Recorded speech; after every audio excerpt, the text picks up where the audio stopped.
Yeah, hey, uh, come on. I'm hitting new levels of come on the bezel, the not on the iron, the rock heavy metal. What? Yeah. Hitting new levels of come on the bezel, the not on the iron, the rock heavy metal. Whoa, hey, yeah, yeah. Hitting new levels of come on the bezel, the not on the iron, the rock heavy metal. Whoa, hey, yeah, yeah, hey.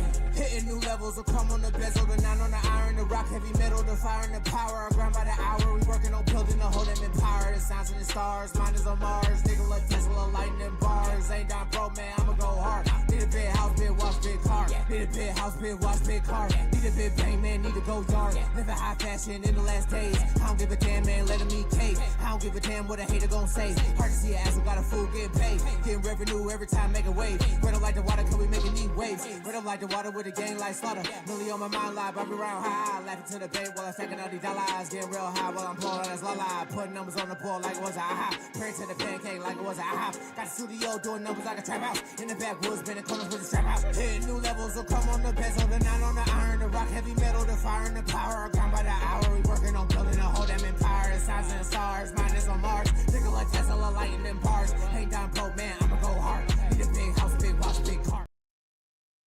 All right. What's up? So, um, today I'm going to just be discussing my article that I have on my website, rebirthoftheword.com.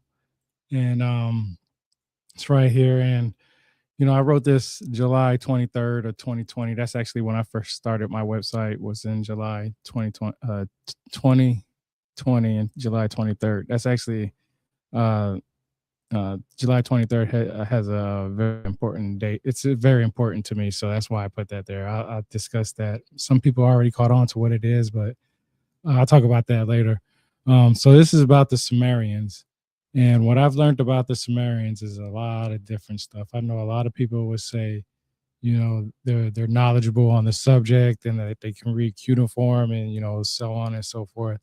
And there are scholars out there who are very knowledgeable on it, and you have scholars who would disagree with another scholar. So there's a lot of information about the um Sumerians. I picked this map because it's just a basic easy way to understand the Fertile Crescent. I liked how it had this in green and stuff like that, and then it gives the areas and stuff like that, and not it doesn't break it all the way down to the lamest terms, but it's one that I just enjoyed, that I picked for this article.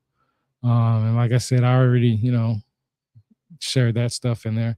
But what's interesting is that a lot of people will say that the Sumerians are considered the first civilization because of their writing system.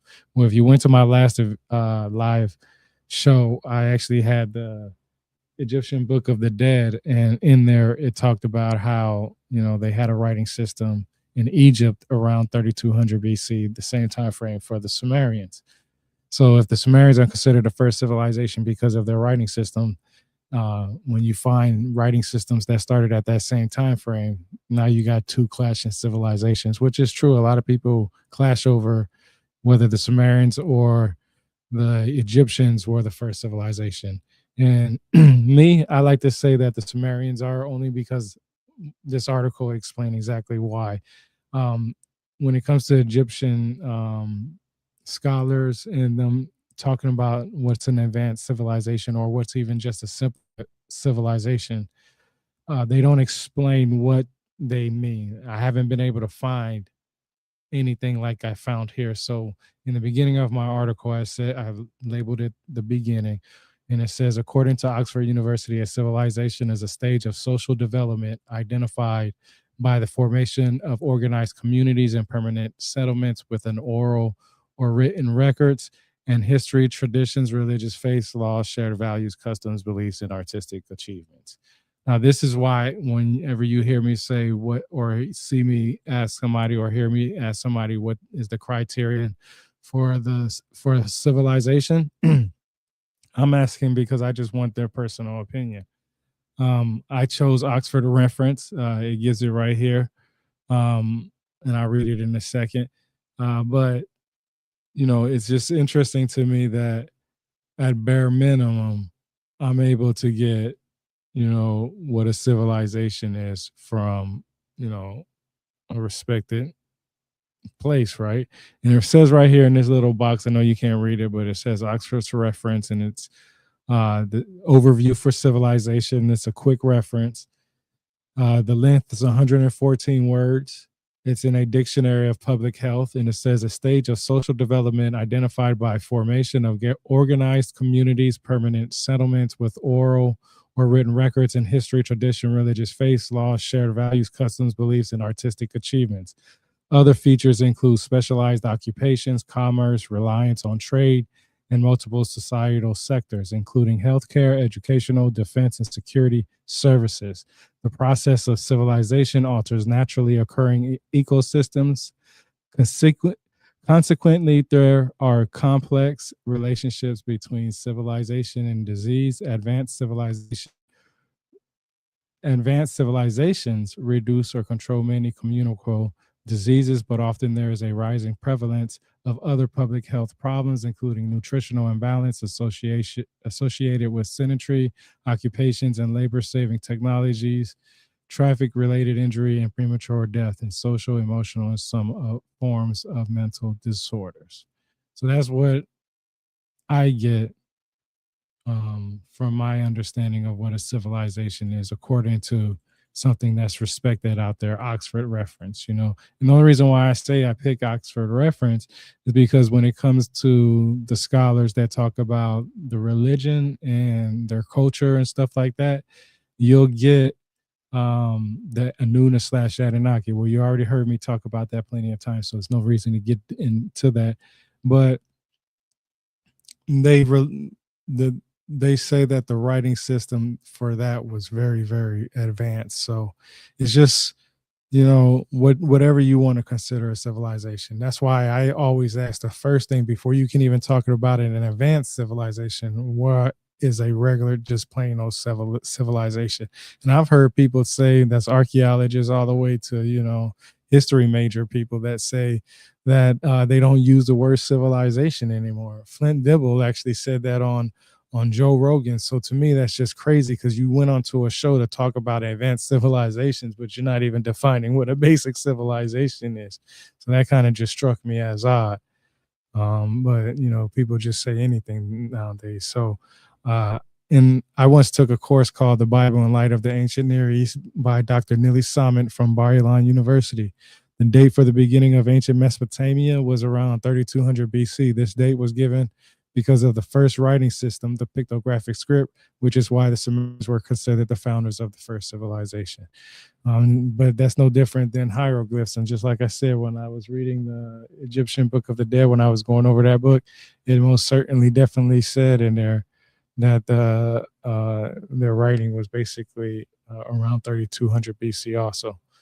There are a lot of arguments about where the Sumerians came from. Some people believe they came from the east, possibly India. Others think they came from Europe somewhere, and others say they even maybe came from Africa. The Sumerians are not indigenous people of ancient Mesopotamia. So I just read an X post earlier today where somebody was saying that the Sumerians were the indigenous people of Mesopotamia. No, they weren't. They definitely say in their records that they came from somewhere else.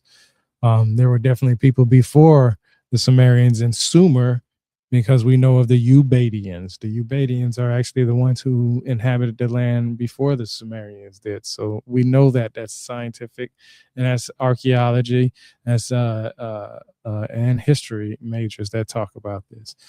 So where did the Sumerians originate? So this is where I try to figure out where the Sumerians originate from. I actually had a podcast discussion with somebody who is a genealogist and stuff like that, and I won't get into that right now, but I wanted to trace their genetics because that's the best way we can do things, right? So what I've learned researching and learning about the Sumerian people's haplogroups is the phylogeny of Y chromosome haplogroups and their frequency percentage in Marsh, Arab, and Iraqi populations. Haplogroups are labeled according to the Y chromosome consortium 1718 and the International Society of Genetic Genealogy. Differently from previously reported, the M365 mutation was observed in two J1 page 08Y chromosomes, March Arabs. In these two subjects, M365 was observed in association with a new mutation L267.2 discovered while typing the M365 marker. It consists of an A to G transition at nucleotide position 159. The markers P37, M253, M223 of haplogroup 1, M81, and M293 of haplogroups E, and M367, M368, and M369 of haplogroup J1 were typed but not observed. A star indicates a paragraph, a group of Y chromosomes not defined by any reported phylogenetic genetic downstream mutation. And then, so if you want to know more, here's a peer-reviewed article right here. It's from BMC Ecology and Evolution. You can go to my website, go to the very first, go to the tab, Explorations in History, go to the first article. It's going to be, you don't have to scroll all the way down to the bottom and find the page, but it's the last page. It's going to be the first article. So you'll see it and you can click on there and you can get the whole article and read the peer-reviewed article for what it says for itself. This is not me saying anything in here. This is me just reiterating what I've learned. This is basically, my website is basically my journal of what I've learned. That's basically what it is and where my sources are. So when I talk to people about this stuff, I have sources to back up what I say.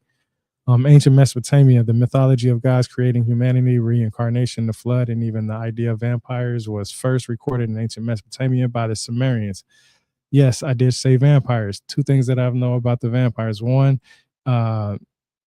Lilith is supposed to be recognized as a vampire. Samuel Noah Kramer says that in one of his books. I can't remember, but I also went over two of his books so far.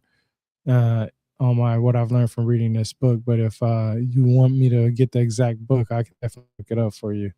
I'm pretty sure I've posted it on X plenty of times too, so you can definitely just type in vampires and see where it's at in my X post. And the other vampire is Sut, S-U-T, from the Egyptians. So there's two, it has to do with darkness. Darkness takes away energy. What happens when it gets dark outside? People get sleepy. So they associate that with darkness, with, energy draining. That's why vampires only come out at night. And the people who can last and party all night, that's why when you go watch movies about vampires, they're always partying at night, having fun, right? They have the energy to do that. They always bring somebody that doesn't have the energy, sucks their energy from their body and stuff like that. And it just changed into basically being about vampires sucking on people's blood. But there's a whole actual historical event of how vampires came from. A lot of people know different ways of vampirism and stuff like that. But yeah, the Sumerians definitely have an indication of that, and the Egyptians definitely have the case of that. I have read many books about ancient Mesopotamia and learned quite a lot, such as the Sumerians are responsible for many things that we use today, like the chariot, the plow, the metallurgy, and games such as checkers. In addition to that, I also learned that they kept records of marriages, business transactions, ownerships, rights, and even recipes. And you can get where I got that from here. That's also you can also learn that from, here's a exact quote. Samuel Noah Kramer has a book called History Begins at Sumer 39 First in Recorded History, and is a detailed account of achievements of the Sumerians who lived in what is now southern Iraq. They were the developers of cuneiform system of writing, perhaps their greatest contribution to civilization, which allowed humanity to record laws, literature, for the first time. The book presents a cross-section of the Sumerian first in all major fields of human endeavor, including government and politics, education, literature, philosophy and ethics, law and justice, agriculture, medicine, even love and family. In the 19th century, European archaeologists were looking to excavate locations mentioned in the Bible, places like Babylon and Nineveh. Instead, they stumbled across the Sumerians by mistake. So basically, if they weren't trying to sit there and verify the Bible, we would have never known about the Sumerians. So the reason why we know about the Sumerians is because there were European archaeologists who were so fascinated about the Bible and who wanted to prove that the Bible exists. And this, then, it's too easy for them to just sit there and say, hey, look, this is it, So, it's a lot of different ways that people can look at it. We from everything that I've read so far, we know about the Sumerians because they was looking for locations in the Bible. What I also did here is this is my favorite book. I talk about this book all the time. I always say the literature of ancient Sumer. There's also a website version, ETCSL, the Electronic Text Corpus of Sumerian Literature, and they're both the same. It has the same people in here: Jeremy Black, Graham Cunningham, Eleanor Robson, and Gabor Zaliyomi. These are the individuals that contributed to this book. These are the same example or same individuals who contributed to the electronic text corpus of Sumerian literature. And then it gives you just a little bit on my first article. All I wanted to do was just give a little bit of some of what um, you know I read in the book that I found interesting. It's not everything. It's just a little bit, what I'm saying, just to start it off because the first one of the subheadings was the beginning. So of course everyone knows about the flood story, right? Everybody knows that there's a Genesis flood story, that there's a Septuagint flood story, you got a Quran one, you got the Hindu versions, the Sanskrits, and so on and so forth. So what this flood story is, and this isn't just one of it. This is the flood story, but this is the creation of humans. So this is interesting. It says, after Anne, Enlil, Enki, and Ninhursag have fashioned the black-headed people, they also made animals multiply everywhere and made herds of four-legged animals exist on the plains as is befitting, approximately 32 lines missing. So we don't know what else is said into this right here. Okay, because there's 32 lines missing. All right. Enki and the world order. The Anuna gods, and I want to address this, the Sumerians called them the Anuna. The Akkadians called them the Anunnaki. And the Akkadians and Sumerians had different views about the Anuna / Anunnaki. They were a pantheon of gods, right? But they weren't they weren't how can I say, they weren't exactly the same through Akkadians and the Sumerians. Yeah, bro. To tell you, man, like I always tell people this, man, all that extra stuff that they fill in about the flood story, you have to ask them exactly what the cuneiform tablet identifier says that, because when you go to the website, this will be the cuneiform identifier right here. Okay, it will say the flood story and C.1. Now, when you go to the book, these numbers are different. I don't understand why. It's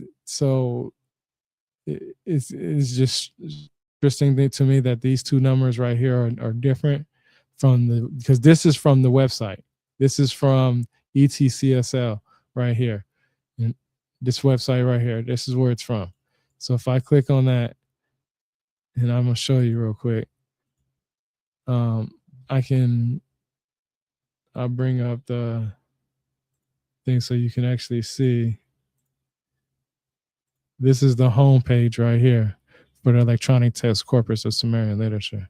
And if you type in Anunnaki right here, you won't find anything. See, watch. I'll click it, and it'll say that right there. It'll say no hits. So what you got to do is you got to type in Anuna, Anuna, because that's what the Sumerians called them. You know, when you type that in, that's when you get all the stuff like that. So yeah, this is a really good source for anybody. Like I said, you don't have to pay for it, so it's free. It's in the palm of your hand, so you don't have to worry about coming out of pocket talking about trying to share any information. So Enki and the world order. The Nuna gods address affectionately the great prince who has traveled in his land. Lord who rides upon the great powers, the pure powers, who controls the great powers, the numberless powers, foremost in all the breath of heaven and earth, who received the supreme powers in Erduk, the holy place, the most esteemed place, Enki, Lord of heaven and earth. So yes, the Sumerians did talk about heaven, or had a word that was in reference to heaven and earth. But what's interesting to me is that, and I talked about this already from Samuel Norris Kramer's books, heaven was there was different levels of heaven. So it's almost like if you think of the book of Enoch, where there was, I think, 10 heavens, because the 10th one is where God resided at. That's almost how this was. But earth wasn't also what we know as earth. It's almost like an earth. I'm not going to say it was flat, but it had like a dome over it. And I guess that's why a lot of people call it the firmament of today and stuff like that. So yeah, that's interesting about them. Inky, the next one is Inky in the world order. All the lords and rulers, the incantation priests of Eredug and the linen clad priests of Sumer perform the purification rites of the Abzu for the great prince who has traveled in his land. The Father Inky, they stand guard in the holy place, the most esteemed place. They, the chambers, they, the emplacements, they purify the great shrine of the Absu. They bring the tall juniper, the pure plant, the organized, the holy, in the great watercourse of Inky. Skillfully, they build the main stairway of Eredug on the good quay. They prepare the sacred Uzga shrine where they utter in this prayer 7 lines, fragmentary or unclear. And if you see these little dots right here, this is broken parts that they couldn't translate. So all this is stuff that they couldn't translate. This is straight from the book and from the website. So if you go to ETC, I mean, hell, if you just type this in, I'm pretty sure if you just type this into Google, and I could probably be wrong about it, but let me see. I mean, I'm pretty sure if I just copy that whole thing, type it in Google, and it will bring it up. Yeah, it'll bring it straight. It'll bring you straight to the website if you need to. So you don't need, if you can double check this, and sometimes they'll update this stuff. So that's always a good thing to catch too. Some things I want to point out. So the Abzu, I have a video coming out next week, I believe, that talks about where the Anunnaki came from according to the Sumerians. Now, a lot of people will talk about the Sumerians saying that the Anunnaki came from planet Nibiru that orbits our sun every 3,600 years. That's incorrect. There is nothing that says that in the cuneiform tablets. However, if you know the basics of the Anuna/Anunnaki, one of the first things you're going to learn about is you're going to learn about the Abzu, A-B-Z-U, and it's also spelled sometimes A-B-S-U. And this is basically fresh water, seawater, lake, rock, pond, some kind of water, right? And if you read the text for itself, and I've already shared a lot of sources about this, and when the time comes, I'll be able to show them again. But the Anunnaki, and I talk about it even in my book, which is a bestseller on that, which was a bestseller on Amazon. It fluctuates every now and then.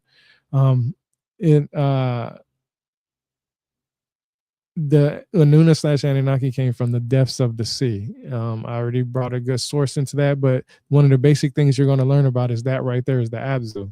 Okay, and that's where the Anuna/Anunnaki came from. Inky was actually dressed sometimes as a fish god, where he had a fish suit, or he was half man, half fish. So that's how we know that he had to do something with water, because also what looked like streams coming out his shoulders. So we know that he was a water god, fish god, or whatever, and stuff like that.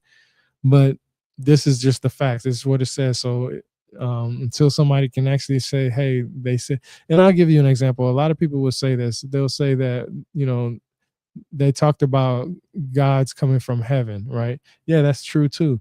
But guess what? Nibiru is an actual city, or was an actual city. It's known as Nippur to most people of today, especially over there, I should say.